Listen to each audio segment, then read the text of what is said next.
Have you ever bowed respectfully in a temple, only to later gossip about the very monks you just revered? Have you ever laughed at a seemingly harmless joke, unaware it could be deeply disrespectful to the Dharma? Welcome back to the channel.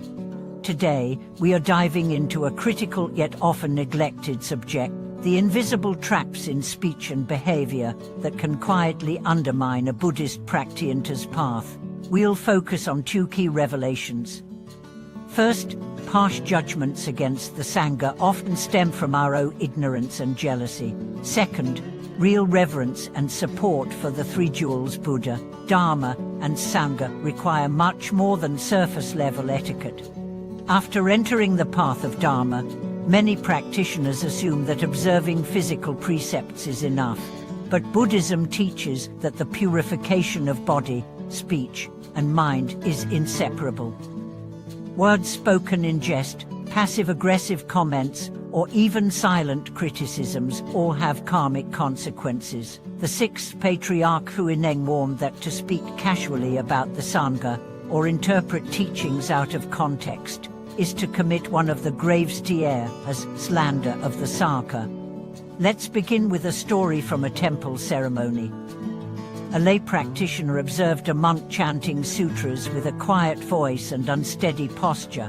Whispering to a fellow attendee, he joked, "That monk probably hasn't even memorized the verses." Though said quietly and without malice, that single sentence planted a seed of disrespect, not only in his own mind but in the heart of his listener. This is how karma begins, not with dramatic actions, but subtle seeds. In the digital age, slander has become even more insidious. Social media platforms host endless videos and posts featuring Buddhist teachers. While many aim to inspire, others distort teachings, splicing together clips or headlines that mock or misrepresent. These edited fragments can mislead thousands, even millions. When we consume such content uncritically, or worse, share it, we become accomplices in defiling the Dharma. It's not merely about freedom of speech, it's about the sanctity of wisdom. How can we avoid these hidden pitfalls? First, understand that rejoicing in others' merit is not naivety, it's a powerful antidote to jealousy. When a monk performs a selfless act, when a nun offers guidance with clarity, take a moment to mentally say, "May their goodness grow." This internal blessing not only strengthens the Sangha but purifies our own heart. Respect isn't about flattery. It's about acknowledging the sacred in others. Beyond spoken slander, there is mental slander. Imagine watching a Dharma teacher speak compassionately, yet inwardly thinking, "He's probably acting holy." This kind of silent cynicism corrodes faith. Even if no word is spoken, the karmic imprint is real. The Buddha said the mind is like a pot of water. If poisoned, it infects everything it touches. To clear it, we must first notice our internal dialogue. Whenever we feel skepticism or judgment, we should ask, is this thought rooted in wisdom or ego? Another subtle form of slander is comparison. Practitioners often attend multiple retreats or listen to various teachers. That's beautiful. But problems arise when one says, "This monk is outdated. That nun speaks more eloquently." These judgments might seem harmless, but they create factions, distort perception, and ultimately disrupt the harmony of the Sangha. Every teacher speaks to a different audience, shaped by their vows and lineage. It is our duty to learn discernment without divisiveness. Then comes selective reverence. Many Buddhists choose which teachers to respect based on popularity, charisma, or fame. They shout praise on renowned masters but ignore the devoted monks quietly sweeping temple grounds or translating scriptures. But Dharma is not a popularity contest. Sometimes, the greatest teachings come from the most unassuming vices. To honor the Sangha is to recognize the light in all its forms, not just the most glittering ones. Let's turn to an ancient story. In a small village temple, an elderly monk spent decades copying sutras by hand. He was nearly blind, and his handwriting trembled. Young visitors often mocked his messy calligraphy. One day, a visiting scholar read his transcriptions and wept. "This ink," he said, "is soaked with decades of compassion and discipline." Word spread, and the monk was later honored as a living treasure. His life reminded everyone spiritual greatness is measured not in elegance but in sincerity. Modern life adds another layer of difficulty. We live in an era of rapid judgment. Scroll, click, swipe.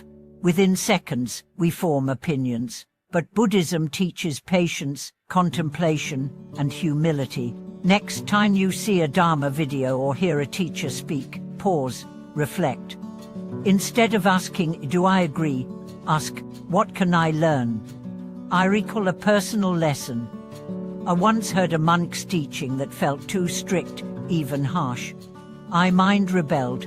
"He's so rigid," I thought. But later, during a difficult phase of my practice, I remembered his words. They became my anchor. What seemed harsh was actually precise. What felt cold was rooted in discipline. That's when I realize our reactions say more about us than the teachings. It's not the Dharma that lacks warmth, but often our hearts that lack readiness. And now, let's address a different kind of slander, the slander of self. Some practitioners berate themselves constantly. "I not pure enough. I never reach enlightenment." This too is a violation. The Buddha never asked us to shame ourselves. He asked us to observe, to learn, and to grow. When we see our flaws, we should not condemn, we should confess and correct. True repentance is not guilt, it's courage. A friend of mine, after breaking a minor precept, spiraled into depression. She stopped attending temple, believing he was unworthy. When he finally returned, a teacher welcomed him and said, "Even the moon has spots, but it still shines." That single sentence rekindled his practice. It taught him that the Dharma doesn't demand perfection. It invites transformation. The antidote to slander is simple but profound: gratitude. Gratitude for the Buddha's teachings. Gratitude for the Sangha's efforts. Gratitude for our own potential. Start each day by silently thanking those who maintain the temples, transcribe the texts, teach the Dharma. Their quiet service is what makes our practice possible. Finally, let us remind ourselves of the 10 ways to protect the Sangha, as taught in ancient texts. Never speak ill of monks and nuns. Never laugh at their shortcomings. Never compare them in ways that promote division. Never interrupt their teachings. Never exploit their kindness. Never speculate about their motives. Never reduce their vows to personal judgments. Never withhold respect based on popularity. Never use them to elevate your own status, and always see them, even in their imperfections, as fellow seekers walking the path with us. Thank you for watching this video. If you've ever encountered or overcome one of these invisible traps, I'd love to hear your story. Please like, subscribe, and share this message with anyone striving to walk the path with clarity and compassion.